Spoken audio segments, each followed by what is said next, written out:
Najbogatsze rody Europy przez stulecia wystawiły tu pałace, które wciąż zachwycają i my je wam dziś pokażemy.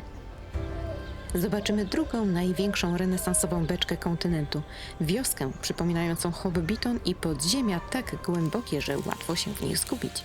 Dorzucimy wyjątkowo klimatyczne miasteczka i cuda tutejszej natury. Przekonajcie się, jak zachwycają południowe Morawy.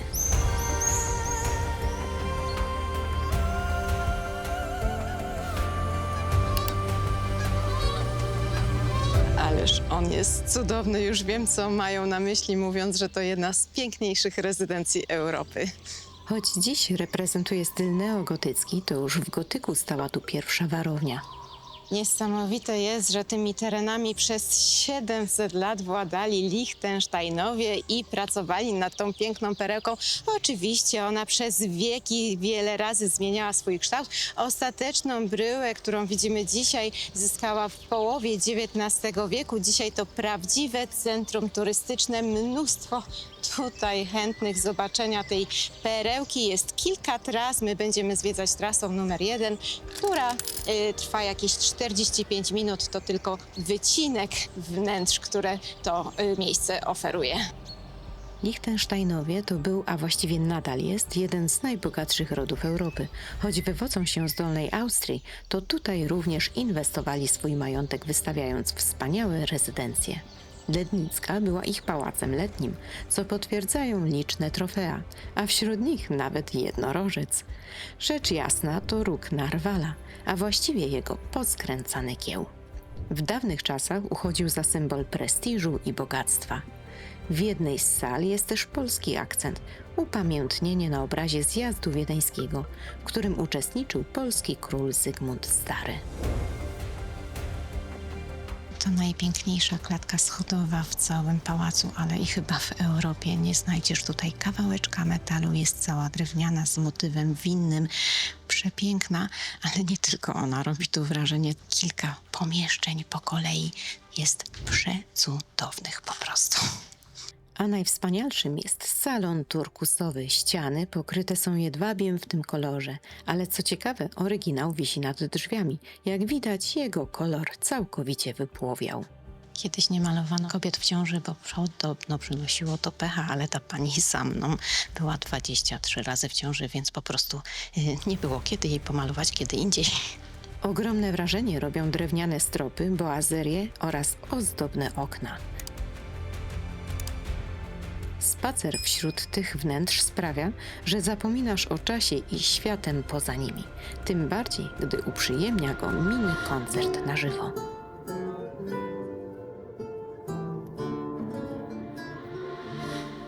A to tylko jedna z kilku dostępnych wariantów tras. Zachwycające miejsce. Ta palmiarnia za mną to druga najstarsza palmiarnia na świecie. Do tego jest bardzo długa, ma aż 90 metrów długości. Powstała w połowie XIX wieku ze stali, żeliwa i szkła. Materiałów, które wówczas uchodziły za niezwykle nowoczesne. Podziemne kanały grzewcze nawet zimą pozwalały cieszyć się wspaniałą florą. Ta rozlewa się tu wokół za sprawą parku sięgającego aż do Waltic. I tak pałac Lednice, pałac Waltice oraz łącząca je przyroda zostały wpisane na listę UNESCO. Obszar ma około 300 km². Jeżeli chcesz je przemierzyć, to najlepszym sposobem będzie zapewne rower. Jesteśmy w miejscu, w którym panowała dokładnie ta sama rodzina, co w Lednicach. To była ich wspólna rezydencja, z tym, że z tego, co doczytaliśmy, to jest pałac zimowy, czyli bardziej taki całoroczny, natomiast w Lednicach bardziej letni. No i tutaj właśnie taka nasza myśl. Tamten zdecydowanie bardziej finezyjny, lekki, a ten taki przysadzisty w stylu rezydencji, jak wiedeński Schönbrunn czy mamy francuski Wersal i tak właśnie mi się wydaje właśnie, że te letnie pałacy są takie właśnie bardziej finezyjne i wymyślane, a te po prostu takie rezydencjonalne. Nie wiem, czy tak faktycznie jest, nie wiem, co o tym wy sądzicie, ale przynajmniej nam tak się właśnie wydaje. Te dwie rezydencje po części są połączone wielkim parkiem krajobrazowym i faktycznie tworzą niesamowity klimat, niesamowite miejsce, niesamowitą przestrzeń. Po drodze widzieliśmy sporo rowerzystów, którzy sobie tutaj pomykają. No, miejsce na pewno jest godne polecenia. Tutaj również jest sporo turystów. W tym pałacu panuje niepodzielnie barok, a ten styl objawia się przede wszystkim w symetrii, którą mocno zaznaczono w zewnętrznej bryle. Do wnętrz prowadzą szerokie schody zdobione rzeźbami. Fasada pałacu jest monumentalna, z kolumnami, nad którymi stoją posągi mądrości i sprawiedliwości. Wnętrza początkowo mogą wydawać się nieco skromne, ale szybko ukazują bogactwo dawnej rodziny panującej. Niemal każdy strop zachwyca cudnym malowidłem. Apartamenty cesarskie upamiętniają natomiast wizytę cesarza Franciszka Józefa oraz jego żony. Za mną śliczna księżniczka Sisi, a przed nami Amfilada.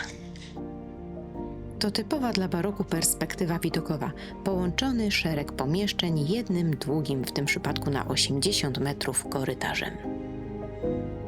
Ta jadalnia to najbardziej reprezentacyjne wnętrze w tym pałacu. No, robi wrażenie, trzeba przyznać. Tutaj świecki barok osiąga najpiękniejszą formę. Ściany pokryte są marmurem z Cagliola. To imitacja marmuru znana już w starożytnym Rzymie. Kolejne sale potwierdzają pałacowy przepych. Liechtensteinowie byli zmuszeni porzucić swoje morawskie bogactwa po zakończeniu II wojny światowej. Podobnie jak w Polsce, w tamtych czasach możni nie byli mile widziani. Aktualnie panujący książę Jan Adam II w Liechtensteinie to bezpośredni potomek linii, która kiedyś przechadzała się po tych salach.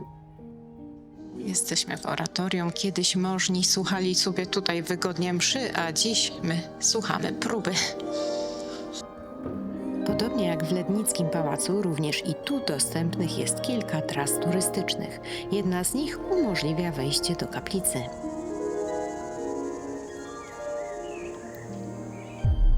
My tymczasem uciekamy do najbardziej urokliwego miasta, które zobaczyliśmy na tym wyjeździe. Choć polski król niezbyt dobrze je wspominał. Właśnie weszliśmy do serca Mikulowa, to nasza pierwsza wizyta w tym mieście i od razu wielki zachwyt. Wow, jest po prostu pięknie, bardzo lubimy takie miasteczka. No zresztą jak wiele czeskich miast, bo one mają w sobie bardzo dużo uroku.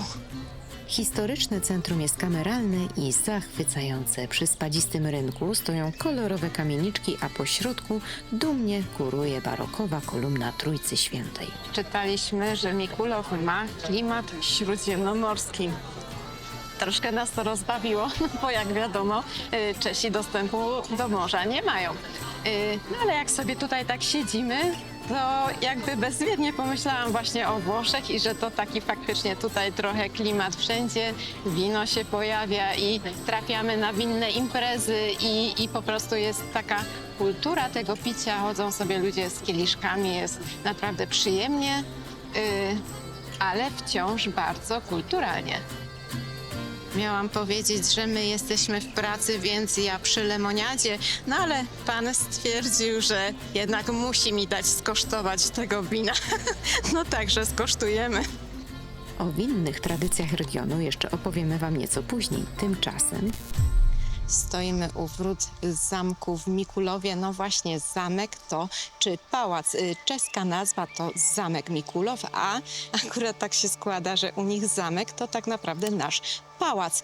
Ale tutaj skłonna jestem powiedzieć zarówno pałac, jak i zamek i chyba właśnie obie formy są poprawne, dlatego że obiekt początkami sięga średniowiecza, został zbudowany jako warowna budowla, jak widzicie na wapiennym wzgórzu, a później przez wieki był wielokrotnie przebudowywany również zarówno w renesansie, jak i później w baroku, więc teraz generalnie właśnie ma obie formy i piękną rezydencję i jeszcze elementy średniowiecznego zamku.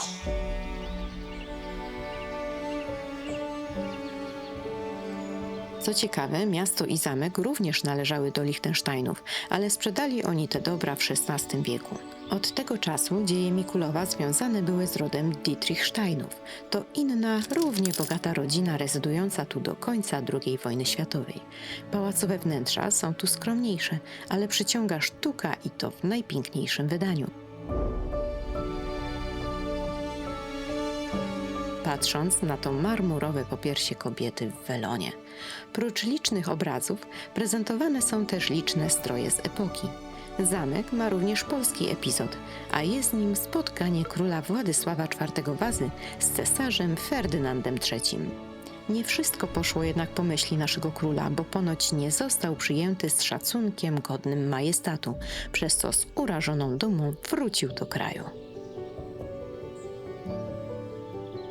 Tutejszy zamek wznosi się nad winnicami Moraw Południowych i to taki właśnie symbol winnej potęgi tego miejsca, tego regionu, a obok mnie właśnie najlepszy tego dowód, czyli druga największa renesansowa beczka na świecie po niemieckiej. Sama w sobie waży 26 ton, a pomieścić może ponad 101 tysięcy litrów wina. To odpowiednik 135 000 butelek. Po kilkudziesięciu latach zaczęła niestety przeciekać, a naprawa nie była opłacalna. Pozostała więc jako ciekawostka i ozdoba trasy turystycznej, których, jak się na pewno domyślacie, jest tutaj kilka. Na Mikulowskim rynku stoi też niezwykły, niczym miejska świątynia, grobowiec rodu Dietrichsteinów. Faktycznie przed pożarem w XVIII wieku był on czynnym kościołem. Dziś funkcje sakralne spełnia kościół świętego Wacława z efektownym wnętrzem. W mieście można też zobaczyć dawną synagogę. Co ciekawe, kiedyś w mieście było aż 12 synagog. W sercu Mikulowa trafiliśmy na fajną knajpkę, to taki pub w stylu gier i serialu Fallout.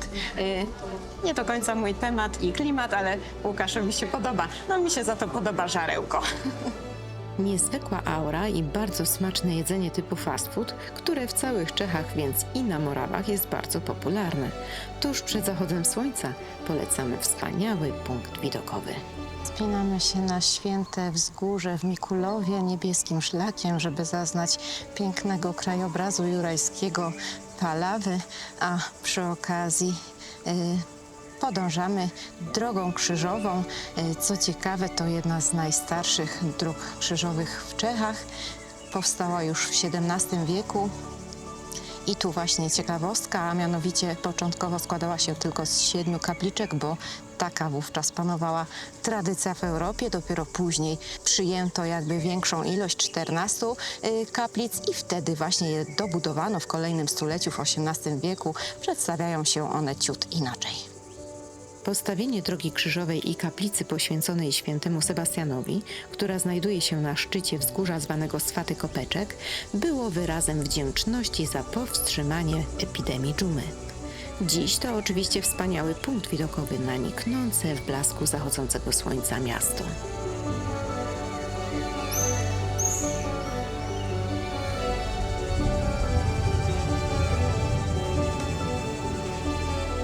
Również i my udamy się na nocleg i go Wam polecimy, bo w samym centrum spaliśmy w hotelu Radosti i tej radości Wam życzymy. Przedstawiamy Wam jeden z największych, a i też najnowocześniejszych parków wodnych w całych Czechach. Co ciekawe, może widzicie za mną napis Forum Romanum. To nie wzięło się z niczego, bowiem miejsce to powstało na dawnych łaźniach rzymskich. Jest to naprawdę unikat. Wykorzystuje odwierty geotermalne i wodę w temperaturze ponad 40 stopni Celsjusza. Jest tutaj mnóstwo atrakcji, no też mnóstwo ludzi. Zarówno pod dachem, jak i na zewnątrz. Pochodzimy sobie, pooglądamy, no i mamy nadzieję świetnie się bawić. Mają tu bar posadowiony centralnie w basenie. Jest też strefa adrenaliny dla prawdziwych wyjadaczy wodnych atrakcji. W strefie wellness odnajdziesz 30 różnych rodzajów saun. Zdecydowanie można tu spędzić przyjemny dzień, a całość leży nad malowniczymi jeziorami Nowe Młyny, które zostały spiętrzone na rzece Dyi nad wzgórzami Palawy. Co ciekawe, nie tylko starożytni Rzymianie tu przebywali, ale również znacznie wcześniejsi artyści. To miejsce powstało po tym, jak dokonano tu niezwykle cennego odkrycia archeologicznego. Mowa o tym jest właśnie na multimedialnej, nowoczesnej wystawie, a taką najbardziej charakterystyczną rzeczą jest odnaleziona tutaj najstarsza ceramiczna figurka wykonana przez człowieka. Liczy około 30 000 lat i jest to Wenus. To symbol płodności i życia. W miejscu odnalezienia stoi ponad 2-metrowa rekonstrukcja, ale w rzeczywistości miała tylko 11 centymetrów. Obiecałam Wam powrót do tematów winiarskich. Polecimy Wam 2 miejscowości idealnie się tutaj wpisujące. Pierwszą z nich są Nechory. Piwniczki winne, których tutaj jest mnóstwo. Ten region z wina słynie, winem płynie. No i to jedno właśnie z takich miejsc, gdzie aż czuć zapach wina. Można je tutaj kupować, można kosztować. Wygląda to jak prawdziwy, żywy skansen. Domki są bielone wapnem, przynajmniej kiedyś tak było, i do tego ozdabiane tradycyjnymi motywami kolorowymi. Tradycyjnie był to głęboki błękit, teraz tych kolorów już jest więcej, ale właśnie przystanęliśmy przy takim, który właśnie nawiązuje do dawnych tradycji. A dlaczego te piwniczki są tutaj, a nie w miejscowości obok, do której praktycznie należały? Otóż legenda głosi, że kiedyś faktycznie w Pruszankach one stały, ale miejscowi, głównie mężczyźni, kiedy dochodzili do kościoła w sąsiedniej wiosce, no to po prostu właśnie gubili się w tamtejszych piwniczkach, stąd ksiądz nakazał je zburzyć, wystawiono je właśnie w tym miejscu, no i tutaj mają się świetnie. Miejscowość nie jest duża, ale bardzo niezwykła. Na Morawach produkuje się wiele rodzajów wina, zarówno czerwonego, jak i białego, a najbardziej znanym jest chyba biały Riesling czy czerwone wino Frankowka. Ale oczywiście nie tylko dla samego wina warto tu przyjechać, bo sielski klimat potrafi rozmarzyć i przenieść w świat bajki. Jeszcze tylko Jasia z Małgosią tu brakuje. To miejsce przypomina mi bardzo nasze Zalipie, ale muszę się tutaj przyznać, że marzę o tym Zalipiu od wielu lat, ale jeszcze tam nie dotarliśmy. Nieopodal jest jeszcze jedna miejscowość z bogatymi tradycjami winiarskimi. We Wrbicach, w wapiennych skałach wydrążono liczne piwniczki ułożone kaskadowo. Niektóre są tak urocze, że przywodzą na myśl norki hobbitów z Władcy Pierścieni. Gdy przyjechaliśmy, właśnie trwał festiwal winny. Ludzie z kieliszkami w dłoni kosztowali najlepszych trunków tutejszych winiarzy, patrząc na zachodzące słońce. Magia.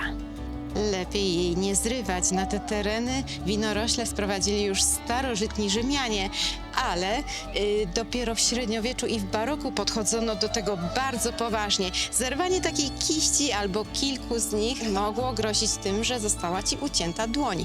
Ale gdybyś zerwał ich więcej, no to była kara śmierci nawet. Winnice to nieodzowny element krajobrazu Moraw Południowych. Coś pięknego. Sławków u Brna leży około 25 km od stolicy regionu. Po polsku to Sławków, natomiast po niemiecku to Austerlitz. Pewnie kojarzycie tą nazwę i słusznie, bo to tutaj swego czasu odbyła się słynna wielka bitwa trzech cesarzy, która wpłynęła bardzo mocno na losy Europy. Dzisiaj to miejsce kojarzy się przede wszystkim z tym ślicznym, wielkim pałacem, który gorąco polecam Wam zwiedzić. Obecnie to wystawny pałac, ale w średniowieczu była tu komturia zakonu krzyżackiego. Kolnicowie, kolejny potężny ród Moraw, przebudowali zamek na barokowy pałac pełen przepychu. Wyróżnia się tu sala przodków, czyli dawna jadalnia, gdzie na stropie widnieje wspaniały fresk przedstawiający bogów na Olimpie. Wow, najpiękniejsza sala w tym pałacu jest niezwykle efektowna, z malarstwem iluzjonistycznym, który wydaje się, że jest rzeźbą.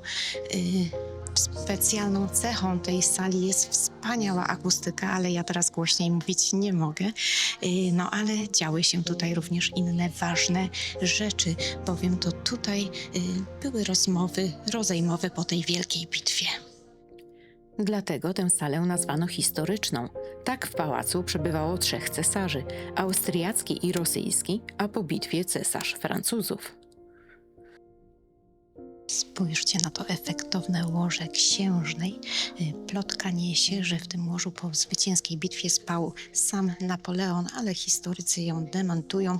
Faktycznie spał na pałacu, ale na swoim łóżku polowym. Zresztą w tym łóżku spać nie mógł, bo pochodzi ono z drugiej połowy XIX wieku. Sam Napoleon swoje żołnierskie łóżko rozłożył zresztą w innym pokoju.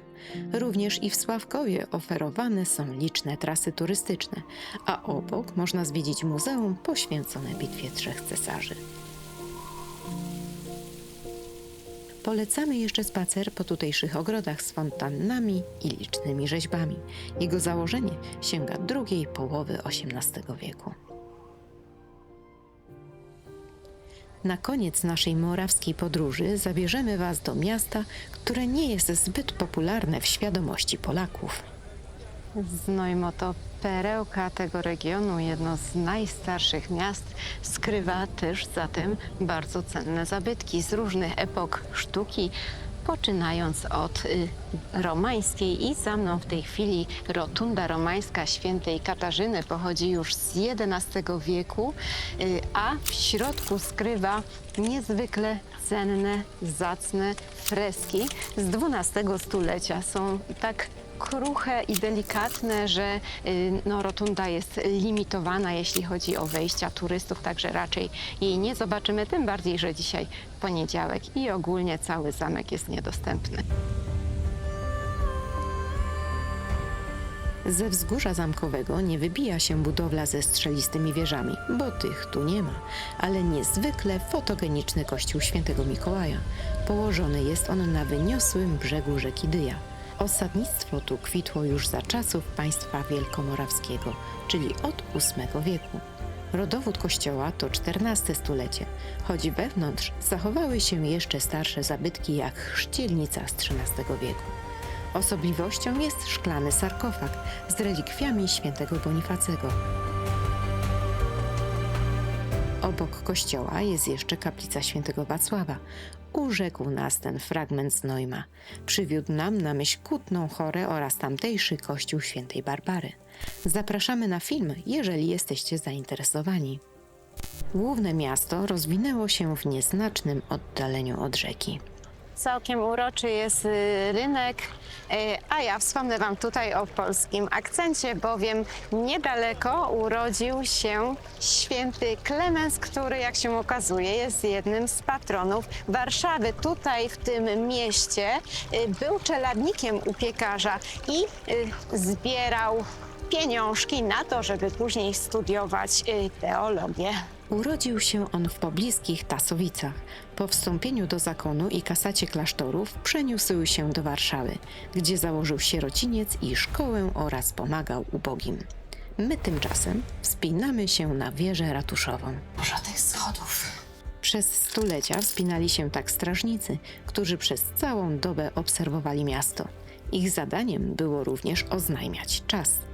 Służba strażnicza na wieży działała aż do 1924 roku.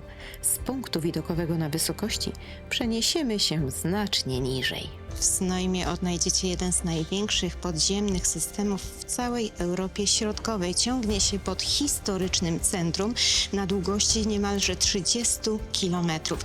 Powstały już od średniowiecza, od XIV wieku na kilku poziomach. Były to zarówno piwnice, jak i magazyny, no i inne po prostu elementy, których akurat mieszczanie potrzebowali. Teraz prowadzi tu trasa turystyczna, którą z chęcią Wam pokażemy. Te zakamarki zwiedzić można tylko z przewodnikiem. Nie są to zwykłe połączone piwnice pod kamienicami, ale prawdziwy labirynt wykuty w skałach. Początkowo podziemia powstawały dlatego, że była to wioska rolnicza i żeby jedzenie się nie psuło, to po prostu budowano piwnice, ale z czasem właśnie znajdowały się kolejne potrzeby i tutaj takie czeskie powiedzenie, że wojnę wygrywa ten, kto się dobrze ukryje. I właśnie zaczęto pogłębiać te podziemia, żeby na przykład rodziny właśnie tak mogły się chronić. Ta inscenizacja dobrze to pokazuje. Jak sami widzicie, przypominają one bardziej katakumby. Sięgają nawet 4 pięter w głąb skał, umożliwiając zejście nawet na 12 metrów pod ziemią. Korytarze są tu tak liczne, że oferowanych jest kilka wariantów tras turystycznych, również tak zwane adrenalinowe, podczas których przez blisko 3 godziny eksplorujesz tutejsze czeluści. Miasto może pochwalić się jeszcze jednymi z najwspanialszych fortyfikacji w kraju, wszak od zarania swego istnienia było to miasto przygraniczne. Do dzisiaj zachowało się około 70% oryginalnych murów wraz z licznymi wieżami i basztami. Bardzo się cieszę, że już znamy Znojmo. Czas poznać i jego przyrodniczy skarb. Znojmo leży niedaleko granicy z Austrią, a tutaj jesteśmy jeszcze bliżej tej granicy. 5 kilometrów od miasta rozciąga się jedyny na Morawach Park Narodowy i najmniejszy w całych Czechach. Wije się wokół w korycie rzeki, a teraz jesteśmy w najbardziej spektakularnym punkcie widokowym właśnie w tym parku. Monumentalna ściana, wręcz przepaść w dole, faktycznie meandruje woda. Uważajcie, bo jest na pewno niebezpiecznie. To miejsce ciut przypomina nam nasz Pieniński Park Narodowy, aż chciałoby się być tam w dole w kajaku i podziwiać to z tamtej perspektywy. To skalne urwisko zwie się kamieniem Silsfielda. To nazwisko pisarza, który mieszkał w pobliskich Popicach. Zresztą i my z tej miejscowości wyruszyliśmy na 5-kilometrowy spacer. Skąd angielsko brzmiące nazwisko na Morawach? Jego miano z urodzenia to Postl, ale tak krytykował władze austriackie, że lepiej było dla niego wyemigrować pod zmienionym nazwiskiem. Ponoć za młodu uwielbiał tu kontemplować. A to, że tereny są przygraniczne, jak najbardziej przyczyniło się do tego, że zachowała się cenna przyroda, bo ludzie nie ingerowali na tym obszarze zbytnio w nią i właśnie dlatego możemy teraz podziwiać tak dziewicze obrazki. Rzeka w dole to ta sama, która przepływa przez Znojmo i co ciekawe z jego rynku też prowadzi szlak w to miejsce, ale to już 12 kilometrów w obie strony. Przyznamy, że największą zaletą są same punkty widokowe, bo pozostałe fragmenty to spacer przez las. W następnym odcinku zabierzemy Was do stolicy regionu Brna. Tam zobaczymy aż 2 zamki, zejdziemy znów do klimatycznych podziemi i poznamy magiczny morawski kras. Pozdrawiamy!